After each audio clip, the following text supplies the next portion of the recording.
지난주일에는 잠언 21장 28절 말씀을 통해서 거짓 증인은 패망하려니와 확실한 증인의 말은 힘이 있느니라 말씀을 드렸습니다.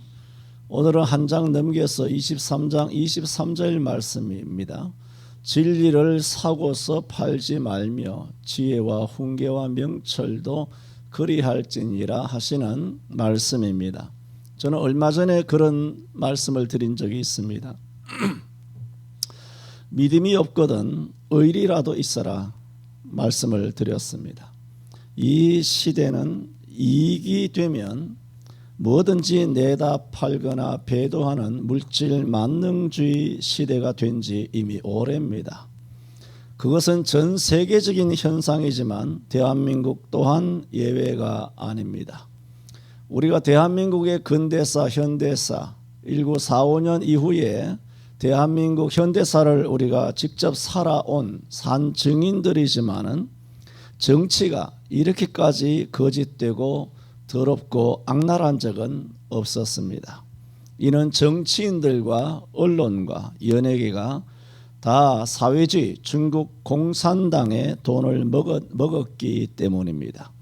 결과 우리나라의 대통령을 비롯한 여야 정치인들과 고위공직자들은 사실은 대한민국을 위하여 정치하는 것이 아닙니다.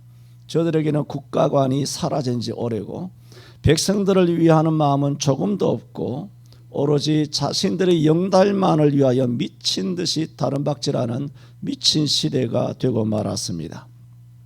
이런 정치계의 오랜 타락은 백성들에게까지 미쳐서 그야말로 정신적인 가치를 가볍게 보고 착함을 조롱하며 정조를 가볍게 여기고 효를 상실하게 만들었습니다.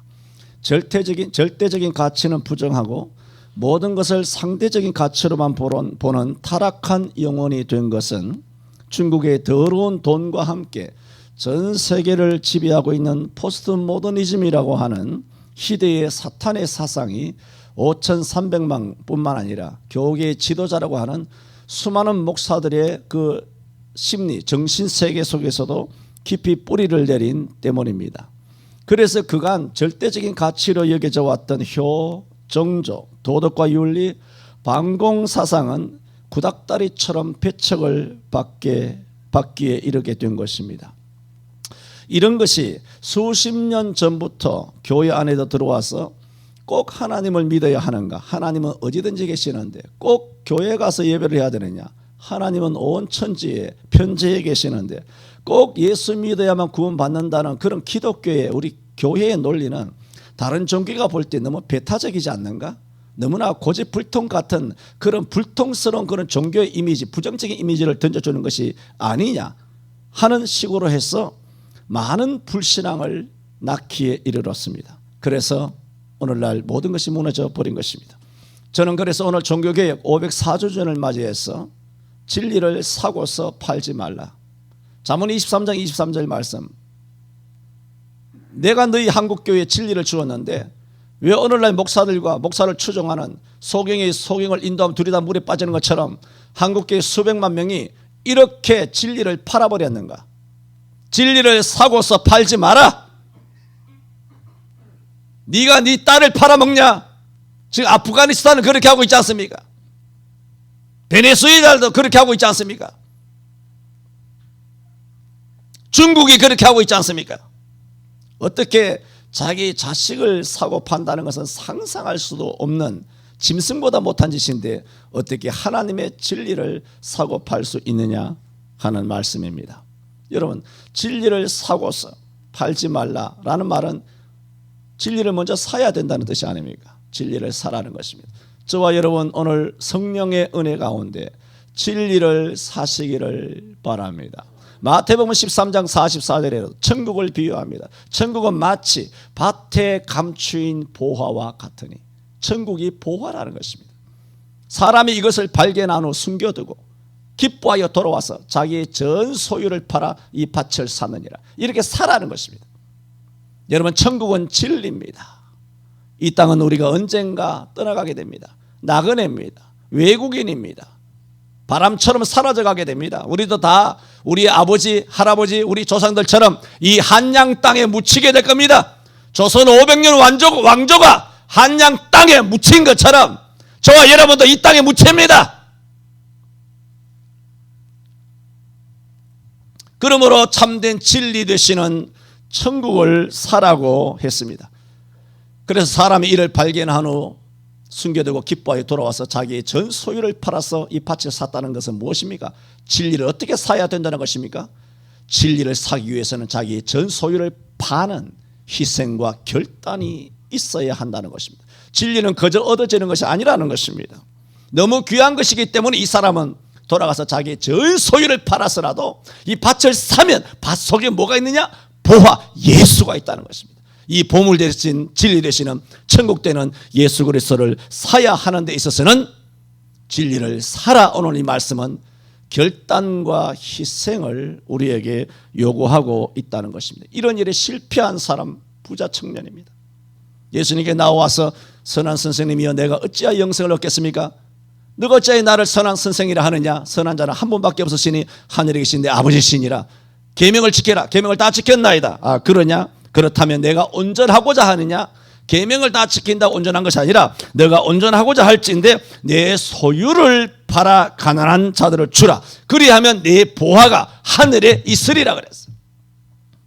마태복음 6장에도 말씀했지 않습니까? 너희를 위하여 보물을 땅에 쌓아두지 말라. 거기는 좀과 동록이 해하며 도적에 구멍을 뚫고 도적질하느니라. 너희를 위하여 오직 너희 보물을 하늘에 쌓아두라. 거기는 좀이나 동록이 해하지 못하고 도적이 구멍을 뚫지도 못하고 도적질도 못하느니라. 내 보물이 있는 곳에는 네 마음이 있느니라 그랬습니다. 이 부자 청년은 예수님의 내가 온전하고자 한다면 내 소유를 팔아 가난한 자에게 주라 했지만 이 사람은 온전하다는 이 진리, 계명을 지킨다고 사람이 노력으로도 할 수 없는 구원의 진리, 영생의 진리를 주님으로부터 직접 들었음에도 불구하고 소유가 아까운 것입니다. 많은 소유를 가지고 있기 때문에 이것을 팔아 가난한 자에게 준다는 것은 굉장한 희생과 결단, 이것은 보통 엄청난 모험이 아닌 것입니다. 이것은 2000년 전 성경에 나타나 있는 이름 없는 부자 청년의 문제만 아니라 이 문제는 실제로 오늘 이 시대를 살아가고 있는 저와 여러분도 전혀 예외가 아닙니다. 가난한 사람을 위하여 나눠주라. 주님을 위해서도 안 합니다. 가난한 사람은 그냥 주 예수를 위해서도 하기 싫습니다. 그 보통 어려운 것이 아닙니다. 그게. 그래서 이 사람이 소유가 많음으로 근심함으로 가니라 하였으니 이 사람은 마태복음 13장 44절에 어떤 사람이 밭에서 보물을 발견하고 숨겨두고 기뻐하여 돌아가서 자기 전 소유를 팔아 그 밭을 산 이름 없는 하나의 비유에 나는 어떤 한 농부보다 못했다는 것입니다. 그 농부는 비유지만 자기 전 소유를 팔아서 그 밭을 천국을 샀다는 것입니다. 그런데 부자 청년은 부자였지만 또 주님을 직접 만났잖아요. 직접 만나서 주님으로부터 직접 가르침을 받았지만 이 진리를 결국은 사지 못한 것입니다. 그의 나중에 운명이 어떻게 됐는지를 성경은 침묵하고 있기 때문에 저는 알지는 못합니다. 천국 갔을 수도 있고 그 뒤에 아니면 뭐 영원히 또 지옥 갔을 수도 있겠다, 뭐 그런 생각이 듭니다. 그렇습니다. 오늘 이 시대에도 전에 자주 말씀드린 것처럼 1980년 이전까지는 많은 그리스도인들이 마태복음 13장 44절처럼 살았습니다. 정말 여러분 아시죠? 저는 과거 지난날 전혀 생각하지 않는 사람입니다. 누구도 부러운 사람 없습니다. 그런데 딱 하나 있다면 1980년 이전에 한국교회에, 우리 교회가 아니에요, 모교가 아니에요, 한국교회 전체에 내 그 영성을 알고 있기 때문에, 대한민국 구석구석을 내가 알고 있기 때문에 1980년 이전의 한국교회, 그게 정말 그립습니다. 하지만 오늘 이 시대에 나를 비롯하여 수많은 목사, 장로, 권사, 집사, 아무런 결단도 아무런 희생도 없이 교회 안에서 신앙생활을 하는 사람들로 교회마다 꽉 차 있습니다. 우리가 잘 부르는 주 예수보다 더 귀한 것은 없네, 부르지 마세요. 입으로만 해서 뭐합니까? 이 세상 부귀와 바꿀 수 없는, 대번 바꿔버리잖아요. 오늘 진리를 사라. 23절에 말씀하고 있지 않습니까? 진리를 사고서 팔지 마라. 첫째는 먼저 사야 될 거 아니에요. 성경 도처에는 진리를 어떻게 사는 것이냐, 그것을 우리에게 분명히 보여주고 있습니다. 갈릴리 바닷가에서 고기를 잡고 밤새도록 한 마리를 잡지 못하고 그 이튿날 해가 동력쪽에 와서 배를 그야말로 다시 끌어들이고 그물을 깃고 그물을 정리하는 베드로, 안드레, 야고보, 요한을 향하여 너희가 이제부터는 나를 따르라, 사람을 낚는 어부가 되게 하리라 하니 배도 버리고 부모도 버리고 주를 향하여 갔습니다. 어마어마한 희생과 결단 아닙니까? 세리마태는 그야말로 요즘 좋은 세무서장 자리에, 공직자의 자리였어요.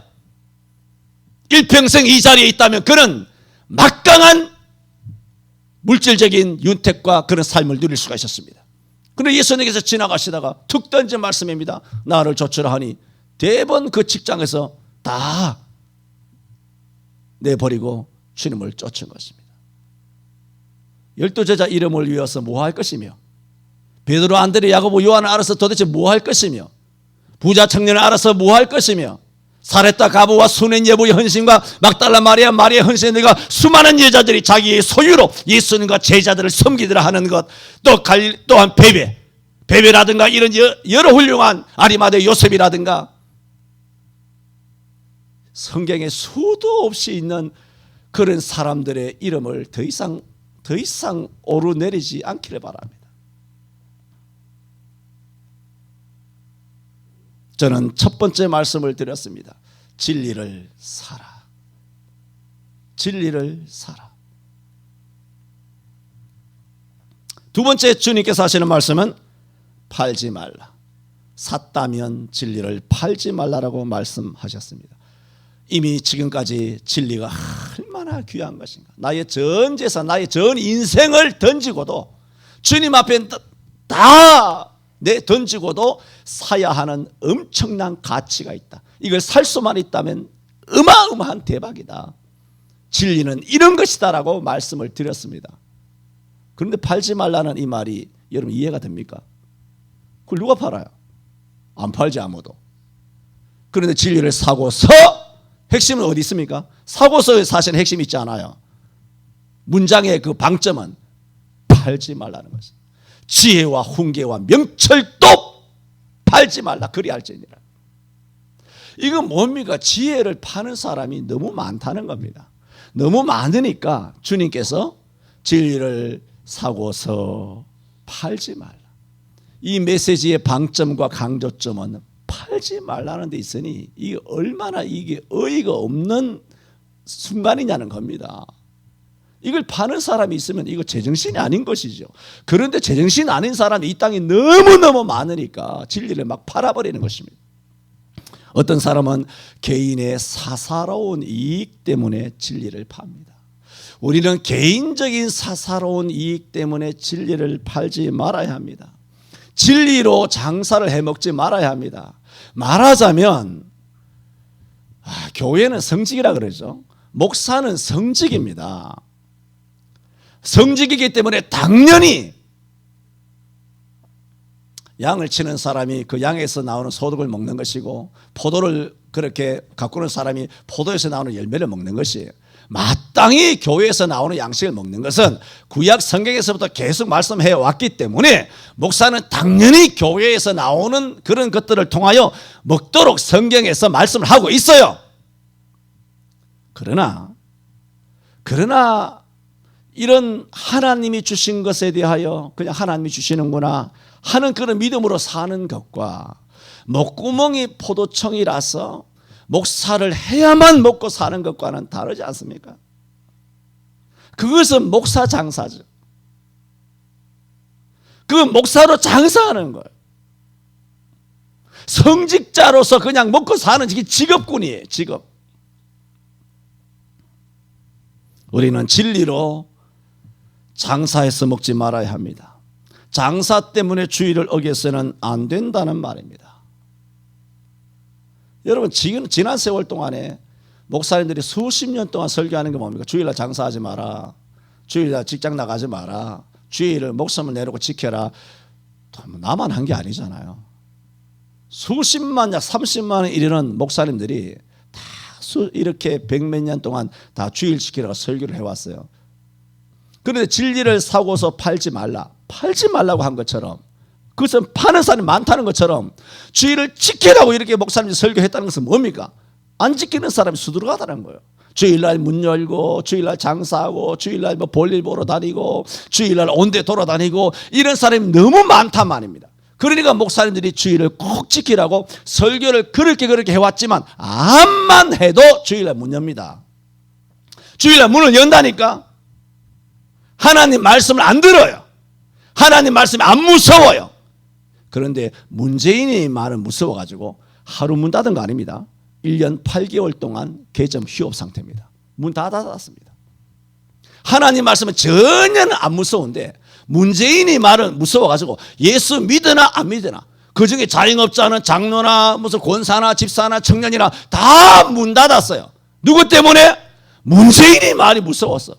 보건소 말이 무서웠어. 질본의 말이 무서웠어. 세금 얻어 맞을까봐, 벌금 얻어 터질까봐, 아니 폐쇄될까봐, 영업 정지될까봐, 형사 고발당할까봐 다 문 닫았어요. 하나님이 말씀할 때는 들은 척도 안 하던 사람들이, 그중에 얼마나 직분자들이 많습니까? 문재인이 말은 얼마나 잘 됐는지. 전국의 자영업자 가운데 장로, 권사, 집사, 청년들이 얼마겠습니까? 그 많은 사람들이, 목사들이 한만 외쳐도 주일날 나가서 영업하는 것들이 문재인이가 문 닫으라고 그러니까 다 닫아버려요. 그게 뭘까요? 진리를 파는 것입니다. 진리를 파는 것이죠. 하나님이 겁이 없는 존재라면 이런 인간들은 전혀 겁낼 이유가 없지 않습니까? 주일날 맨날 문 여는 사람이 문재인이가 뭐가 겁이 납니까? 문을 확 열어야지. 주일날 하나님의 말씀을 두려워하지 않는, 그래 주일을 문 여는 그런 강한 훈련이 된 우리 십자가 군병 아닙니까? 주일날 문 여는데 훈련이 된 십자가 군병 아닙니까? 가짜 십자가 군병. 그러다 문재인이가 문 닫으라 하리도 뭐가 겁납니까? 주일날 문 닫는 용기를 가지고, 문 여는 용기를 가지고 다른 날 문 다 열었어야지. 이게 뭡니까? 평상시에도 주일날 문 열어서 진리를 팔아버렸지만 문재인 1년 8개월 동안 문재인의 말을 순종한 것은 진리를 판 거와 다르지 않습니다. 뿐만 아니라 개인적인 이득을 취하기 위하여 마음에 드는 교회에 등록하는 것이나, 수많은 유권자를 노리고 교회에 등록한 후 금배지를 단 사람들이나, 이 병만 치료해 주시면, 대학만 들어가면, 좋은 대학만 들어가면, 사업만 잘 되면, 돈만 벌면 내가 주님을 위하여 살겠습니다. 좋은 데 취직만 하면 그때부터는 내가 바로 주일 성수하며 살겠습니다. 다 이게 진리를 파는 것입니다. 여러분 잘 아시는 것은 에서가 왜 하나님으로부터 심하게 책망을 받았습니까? 진리를 팔아버렸습니다. 사냥하고 돌아오고 나니까 배가 너무 고픈 거예요. 당연한 거 아닙니까? 들로 산으로 뛰어라 달려 하면서 노루를 잡는다, 사슴 토끼를 잡는다 하고 뛰어다니다가 보니 얼마나 배가 고팠을까요? 근데 동생 야곱이 팥죽을 쓰고 있으니 그 냄새가 코를 찌르고, 이걸 본능을, 식욕을 참지 못하는 것까지 이해합니다. 그래서 뭘 어떻게 해서, 그래 내가 나중에 돈을 더 쳐줄게, 내가 뭐 은혜를 갚을게 해서 그 팥죽을 얻어먹는 것은 괜찮으나, 그 야곱의 말에 속아 넘어가서 장자 명분을 내놓으라고 하니까, 그런데 장자 명분을 내놓는 것까지도 뭐 그 이해를 못하지만, 그런 일이 있어서는 안 되지만 그 상황을 이해를 해요. 그러나 이 에서가 주님으로부터 크게 책망을 받은 것은 그 뒤에 하는 말입니다. 내가 이렇게 줄여 죽게 되었으니 장자의 명분이 내게 무엇이 유익하리요 하며 욱하는 심정으로 장자의 명분을 내팽개쳐버린 겁니다. 뭡니까? 진리를 팔아버린 것입니다. 주의를 팔아버린 거예요. 신앙 양심도 팔아버린 거예요. 교회도 예배도 됐다 하고 던져버린 것입니다. 이렇게 그 순간적인 감정을 참지 못해서 욱하는 마음으로 장자의 명분을 팔아버린 그 객기를 2000년 뒤에 히브리서 기자는 히브리서 12장 16절에 한 그릇 식물을 위하여 장자의 명분을 판 에서와 같이 망령된 자가 되지 마라. 성경은 2000년 뒤에 이 에서를 망령되다, 망령되다, 성령 회방하는 죄를 망령된 자라고 합니다. 에서는 사사로운 정욕과 욕심 때문에 진리를 팔아버린 것입니다. 오늘 23절에 진리를 사고 팔지 마라. 여기 방점이 있다고 그랬죠. 너무 많이 팔아먹는 거죠. 무엇 때문에? 사사로운 욕심 때문에. 계산을 해보니까 이게 낫겠거든. 사사로운 욕심 때문에 진리를 팔았더라는 것입니다. 두 번째로 두려움이 오면 진리를 팝니다. 두려움. 베드로가 어떻게 예수님을 부인했습니까? 두려움 때문에. 두려움 때문에. 가라주자는 사사로운 욕심 때문이죠. 자금의 한국교회는 정치 권력이 두려웠던지, 아니면 우한 폐렴이 두려웠던지, 아니면 만그름 양보해서 지역 주민들의 손가락질을 받을까 봐 두려웠던지, 어쨌든 간에 두려웠기 때문에 교회 문을 닫고 예배를 멈춘 것입니다. 부끄럽습니다. 이런 생활은, 이렇게 부끄러운 삶을 이어가면서도 자주 말씀드렸던 것처럼 강단에만 서면 순교를 이야기합니다. 강단에만 서면 십자가 이야기합니다. 종교개혁 기념주일이라서 또 종교개혁처럼 우리도 개혁하자고 또 설교하겠죠. 목사님들마다. 문 닫은 교회들마다 똑같이 그렇게 설교할 거예요. 종교개혁 주일이라고. 그러므로 저들이 주기철 목사님이 어떻고 초대교회가 어떻고 순교가 어떻고 십자가가 어떻고 하지만 그것은 사실은 말뿐인 것입니다.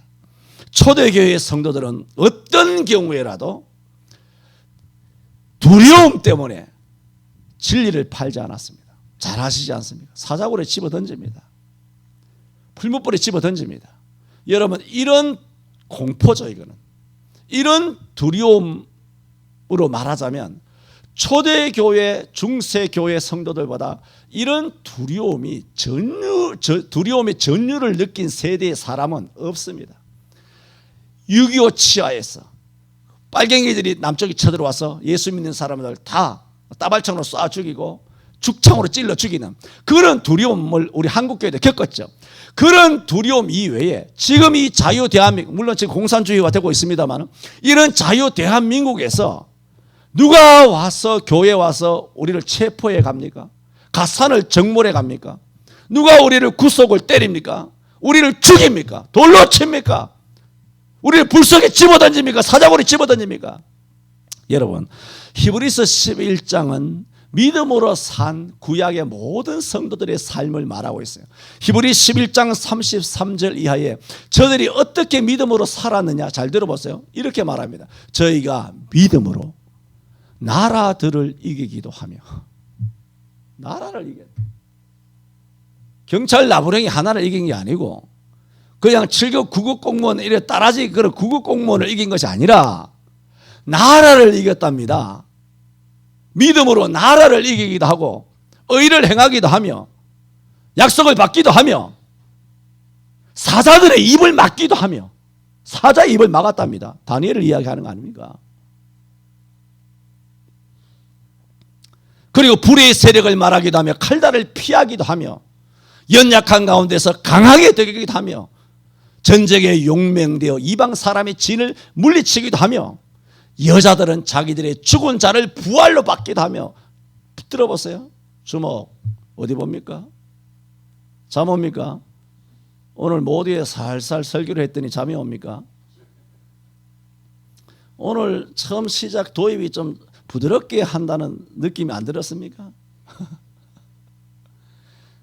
그게 날 강단에서 소리 지른다 이야기하지 마소. 부드럽게 하면 뭐 잘다 그러고 목사가 영성이 부족했었겠지 뭐. 그래서 어떤 자들은 더 좋은 부활을 얻고자 하여 악행을 받되 구차히 그것을 면하지 아니하였으며 그래서 면할 수 있었는데 얼마든지 면할 수 있었는데 더 좋은 천당은 가게 돼 있어. 그런데 더 좋은 부활이 뭡니까? 하늘의 멸류관을 바라본 거죠. 내가 이 땅에서 부인하고 잠시 부인하면 몸은 편하고 집안도 안녕이 오게 되고 또 예수를 믿으니까 지옥은 안 갈 것이고 한번 천당은 영원한 천당이니까 천당은 딱 정해져 있고 따놓은 당상이고 내가 잠시 부인하고 나중에 또 회개하고 베드로도 그랬으니까 그렇게 돌아오면 되지 않겠느냐. 수일기 계산이 딱 끝나고 그렇다면 이 악행을 받을 때 잠시 부인하는 척하고 나중에 어차피 부활될 거 아니에요. 그걸 뭐라고 말하고 그러냐. 구차히 면하지 않았다는 겁니다. 여러분 진리를 산 다음에 진리를 안 팔더라도 그 안 팔 때 구차하게 팔지 않기를 바랍니다. 구차합니다. 지역 주민들의 건강을 위하여 구차하지 않습니까? 예배 안 하면서 지역 주민들을 대한민국의 5,300만의 건강을 위하여. 그래 잘된 게 있습니까? 예? 그래 잘된 게 있냐고요? 이 나라가 어떻게 돼 있는데? 얼마나 구차합니까? 정부의 실책을 쫓기 위하여 구차하다 이 사람아. 악행을 받되 구차히 더 좋은 부활을 얻고자 하여 구차히 면하지 않았다 그랬어요. 또 어떤 일은 희롱과 채찍질 뿐만 아니라 시험과 칼에 죽는 것을 당하고 또 어떤 일은 양과 염소의 가죽을 입고 학대와 또한 궁핍과 박해를 받았다고 말하고 있어요. 성경은 히브리서에 말하기를 이 사람들은 세상에 감당치 못하는 도다. 자주 말씀드린 것처럼 원래 믿는 자는 세상이 나라든 국가든 어떤 권력으로도 예수 믿는 사람은 세상에 감당하지 못하는 것이 예수 믿는 사람이에요. 그런데 이제는 동사무소 직원 이 딸딸이 이 20대 30세의 젊은 대가리 피도 안 마른 것들이 딸딸이 신고 예배당에만 들어와도 목사가 쫄아가지고 동사무소 구급조차에서도 쫄아가지고 예배를 못하고 문 닫고 숨어서 예배를 해야 되고 예배도 안 하지 숨어서도. 이게 무슨 나라를 이깁니까? 세상에 감당하지 못하는 것이 히브리서 11장을 말하고 있는 겁니다. 저희가 광야와 산중과 또한 아멜과 토굴에 가서 숨었다 그랬어요. 저희가 다 믿음을 받았으나 믿음을 받지 못하였다 그랬어요. 약속을 받지 못했지만 그렇게 살았다는 겁니다. 그들은 사사롭게 진리를 팔지 않았습니다. 두려움과 공포 때문에 쉴드를 치는 것이죠. 성도 여러분의 건강을 위하여. 야, 걸리면 클로로킨 먹어. 응? 약 안 줬어? 약 안 줬냐고. 여러분 다 약 나눠주고 나는 약이 없어요. 그 전에 막상 머리가 조금 아파서 먹으려고 하는데 약이 없더라고.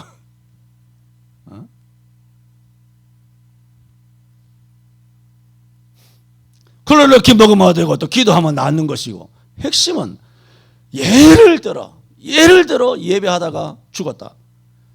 이게 얼마나 영광스러운 겁니까? 한번 그러기를 희망합니까? 아멘이 없어요. 다 같이 아멘이 없어요. 아멘. 아멘. 그렇게 되기를 바랍니다.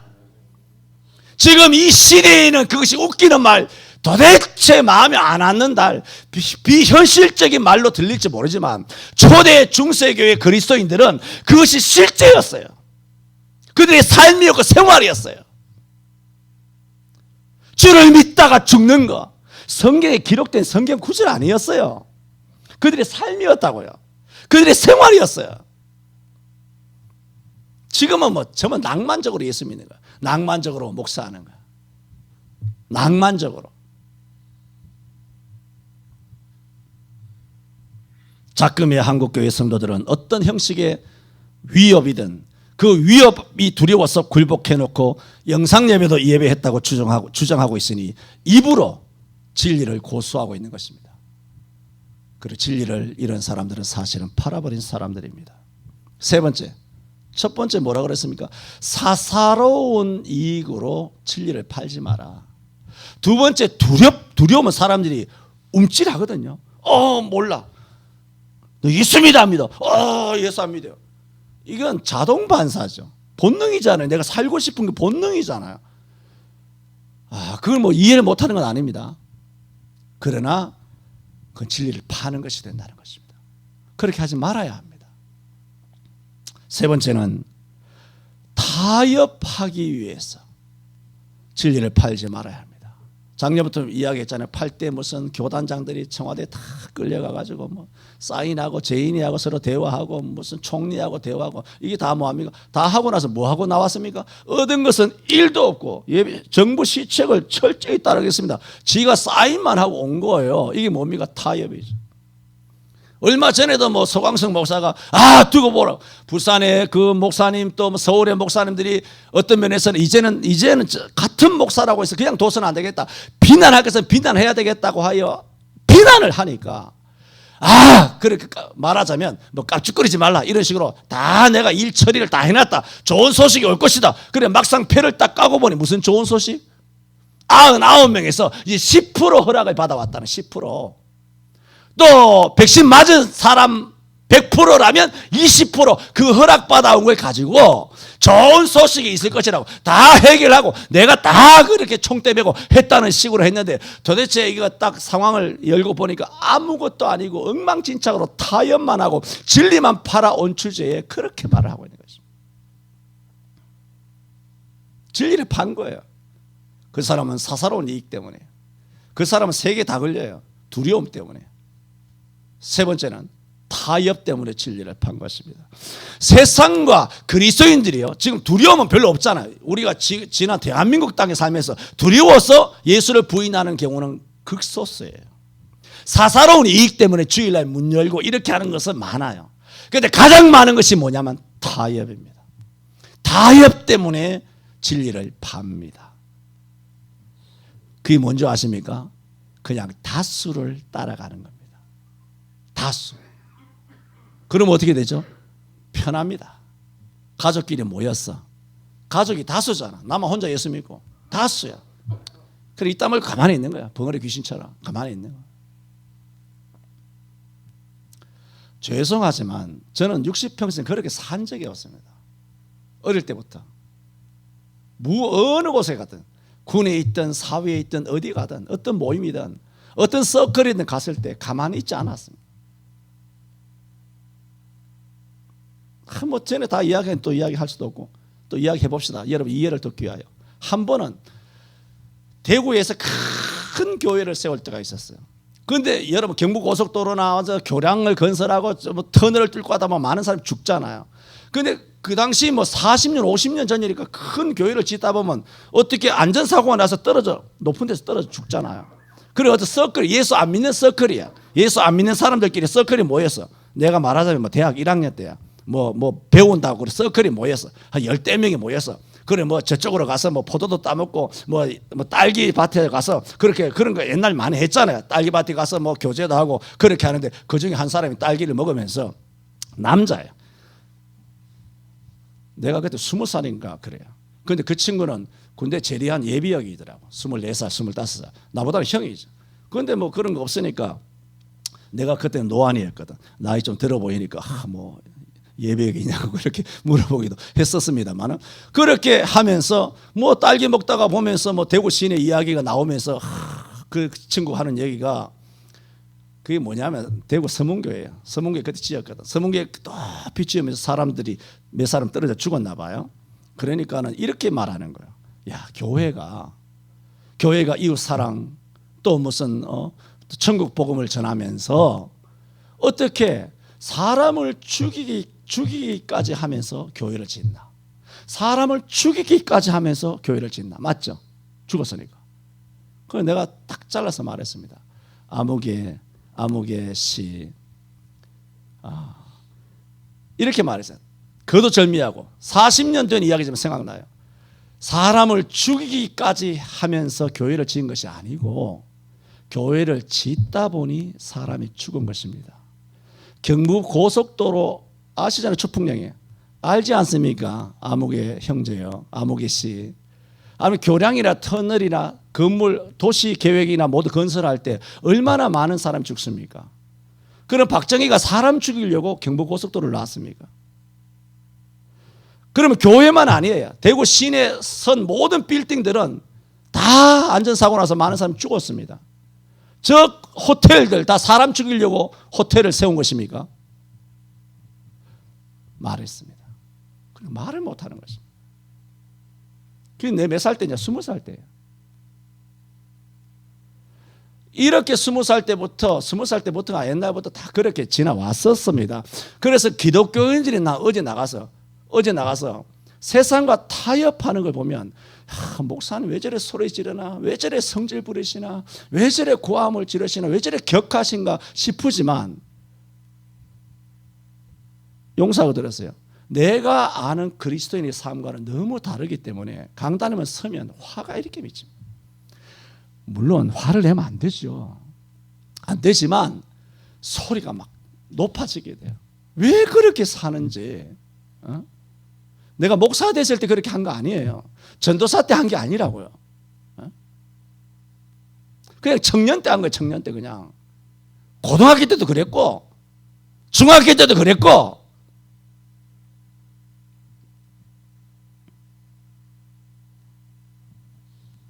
그래서 많은 사람들이 타협하는 것 때문에 진리를 팝니다.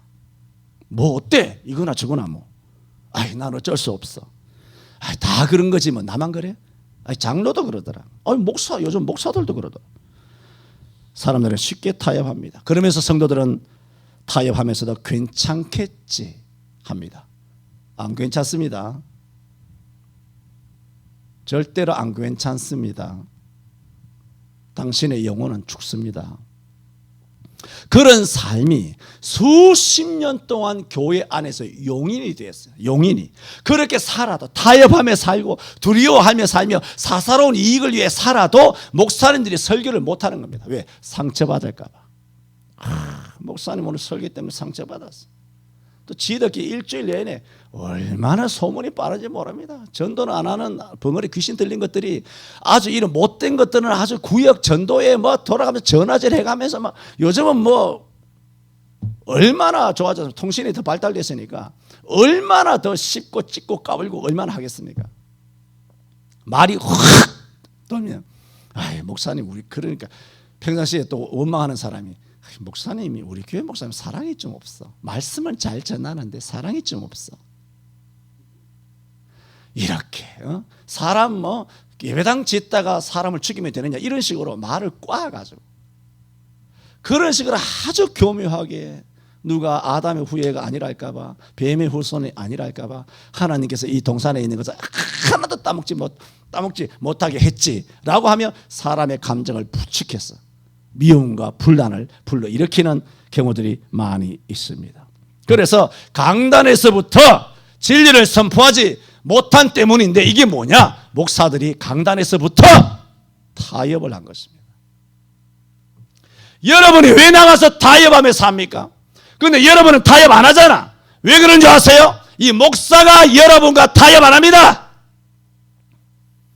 여러분이 나가서 짓는 죄는 여러분의 죄예요.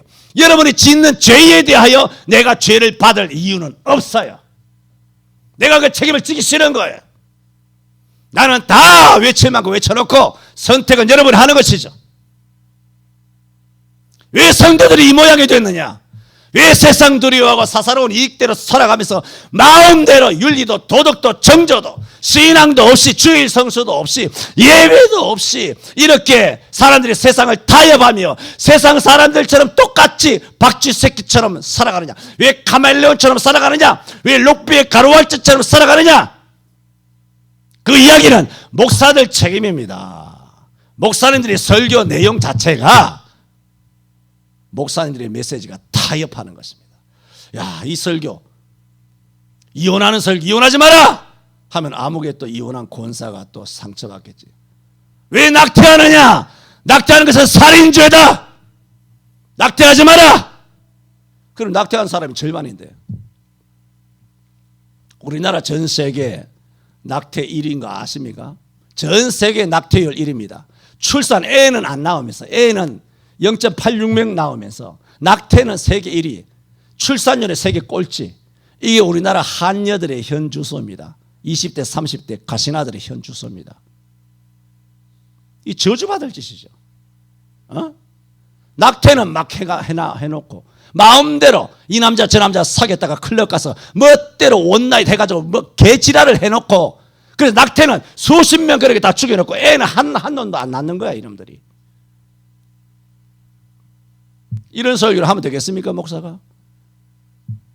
독자 이삭을 바치라 그가 아니라 이제는 여러분의 애완견을 바치라, 애완견을 바치라, 이렇게 설교를 해야 할 만큼 강아지가 자식이 돼 있어요.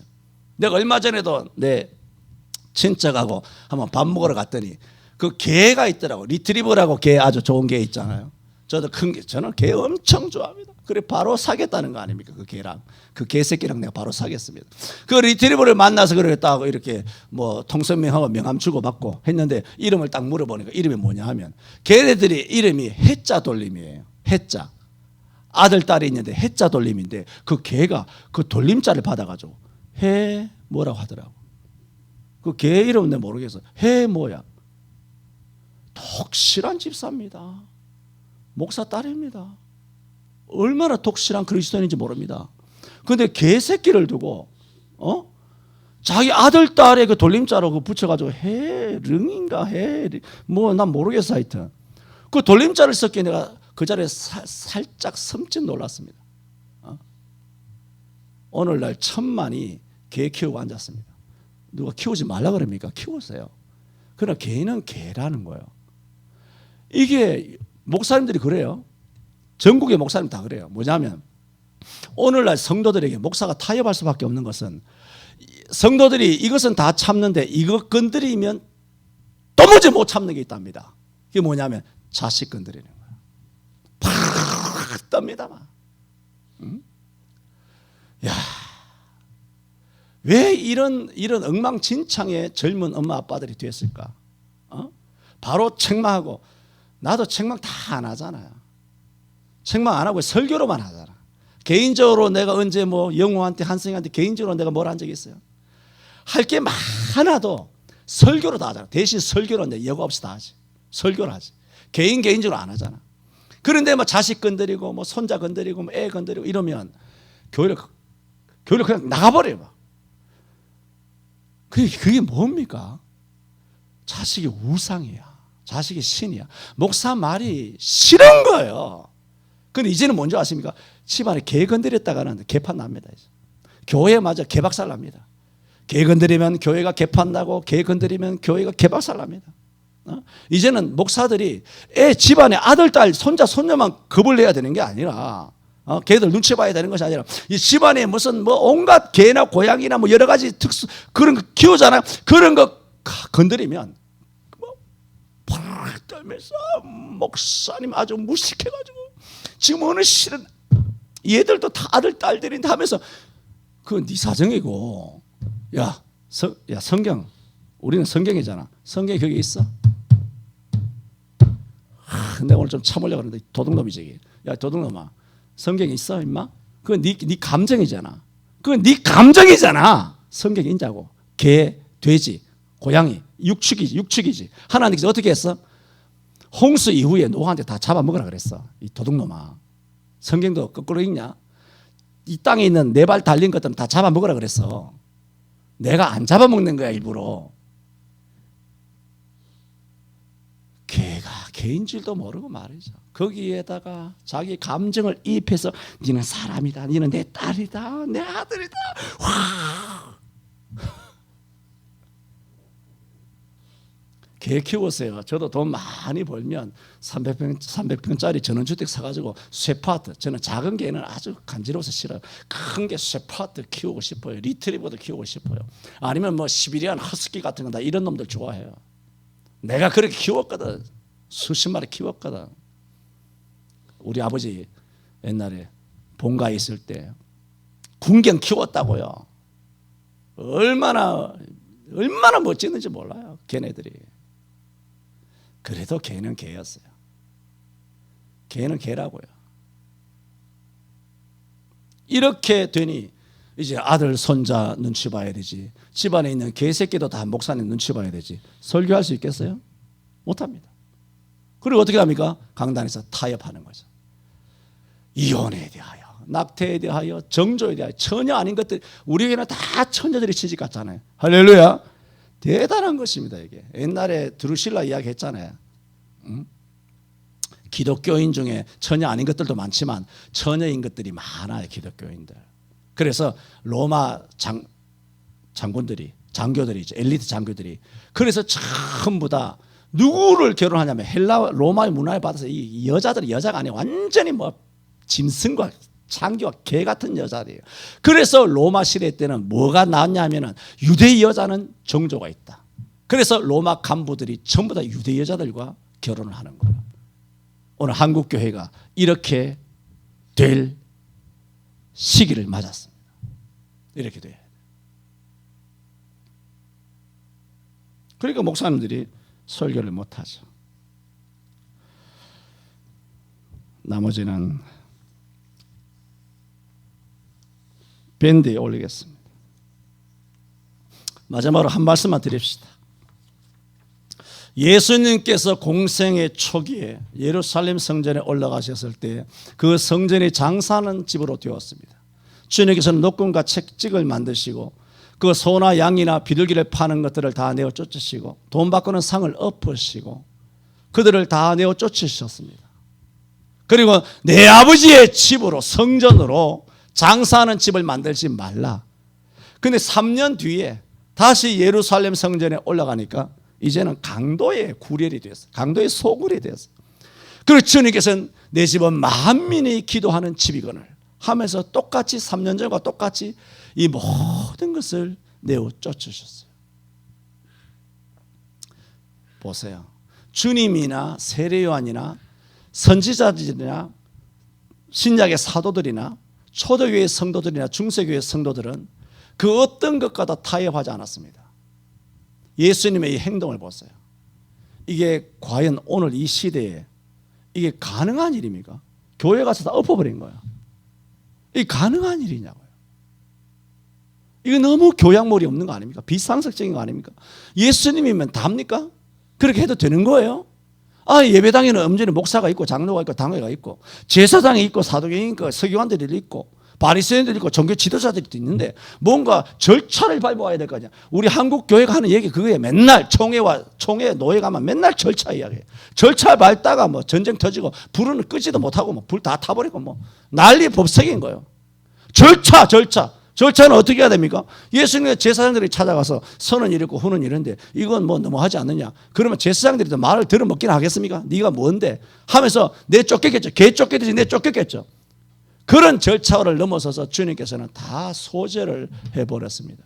제가 말씀드리고 싶은 것은 오늘 2021년 10월 31일 504주년 종교개혁 기념주의를 맞이해서 예수님께서 정말 2000년 전처럼 똑같이 이 땅에 있는 약 6만 교회에 해당하는 모든 교회에 예수님이 들어가셨다면 예수님께서는 오늘날 어떻게 하셨을까?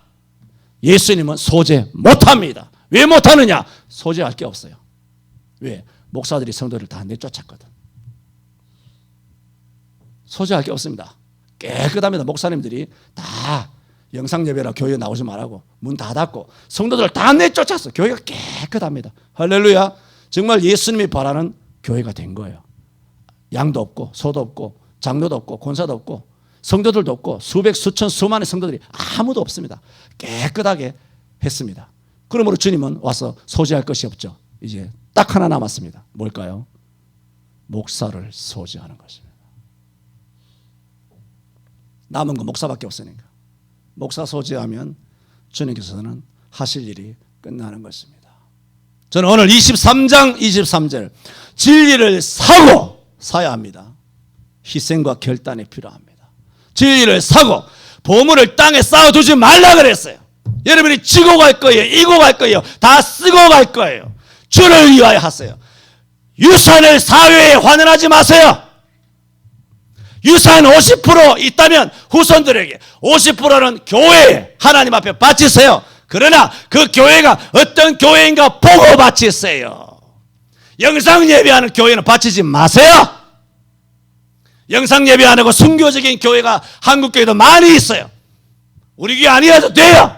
전국에 이런 교회 수소문해서 찾아봐서 동네방네 돌아다니면서 실제로 한번 확인해보고 그런 교회가 확인되면 그런 교회에 헌금하시라고요.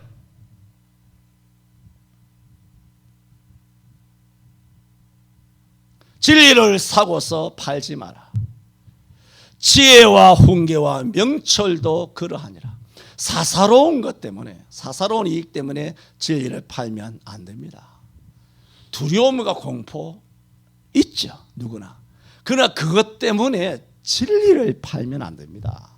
어떻게 예배를 팝니까? 어떻게 예수를 팔고 신앙 양심을 팔고 믿음을 팝니까? 초대 중세교회는 그러지 않았습니다. 중세교회 가톨릭의 이 박해가 어마어마하지 않습니까? 중세 성도들은 성경을 읽다가, 성경이 없죠 그때, 성경을 읽다가 지하에 숨어가지고 20명 30명이 떼지에 성경을 읽다가 한 사람이 읽어주잖아. 읽다가 걸리면 다 잡혀가서 뼈를 살갗을 다 벗기고 생매장 땅에 파가지고 생매장해서 다 하고, 어마어마한 박해였지만 그들은 성경을 포기하지 않았어요. 그래서 이 성경이 오늘 우리 손에 온 거예요. 성경을 지키기 위하여 목숨을 내걸었다고요. 중세 가톨릭에 밖에 있었던 개혁교도들 7천만 명이 가톨릭에 의해서 순교를 당할 때 비비린내 나는 거예요. 동네방네에 있는 여러분 성당은 이거 사촌 아닙니다. 뱀입니다. 사탄의 후손입니다. 이렇게 어떤 두려움과 공포가 있어도 신앙을 지켜왔더랬습니다. 그리고 타협하지 않았습니다. 저는 뭐 수십 년 전부터 25년 전부터 그렇습니다만은 저를 포함해서 우리 교회에서 신앙생활하는 사람은 누구도 저는 이렇게 살기를 바랬어요. 이렇게 살기를 바라는 마음으로 25년 동안 설교한 거예요.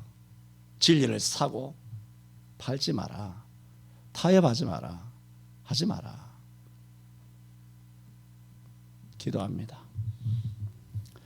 주여, 수많은 2000년 동안 성도들의 순교의 피를 통하여서 오늘 저희들에게 진리가 전달되고 예수님이 전해지고 성경 말씀이 전달되게 하여 주신 것을 감사합니다. 하오나 작금 21세기 2021년 10월을 맞이한 우리 한국교회는 선조들의 피로 값주고 산 이 귀한 성경과 진리를 다 내다 팔고 있습니다. 교회가 너무나 깨끗하게 소재되어서 예수님이 와서 소재할 것도 없을 만큼 목사들이 다 교회를 텅텅 비워놓고 마치 공동묘지처럼 만들어 버린 지가 1년 8개월입니다. 이제 기껏 또 10% 모인다고, 또 백신 안 맞으면 20% 안 된다고 성도들에게 백신을 우회적으로 압박하여 백신 맞아 죽을지도 모르는 이 참혹한 것에 대하여 아무런 책임도 지지 않으면서 그렇게 분위기로 몰아가고 있습니다. 주여, 이 땅에 미혹되고 또 백신을 맞을 수밖에 없는 그런 구석에 몰려있는 수많은 성도들을 주님 구해 주시기를 원합니다. 그리고 한국교회가 이렇게 진리를 사고 나서 팔지 않게 하여 주옵시고, 혹 베드로처럼 주님을 부인하였더라도 회개의 영을 부어 주옵소서. 회개하고 주께 회복되고 돌아오는 우리 모든 교회가 되게 하여 주옵소서. 회개하는 것이 종교 개혁인 줄로 믿사오니 주여 회개하는 우리 심령들 되기를 바라오며 예수님 이름으로 기도하옵나이다. 아멘.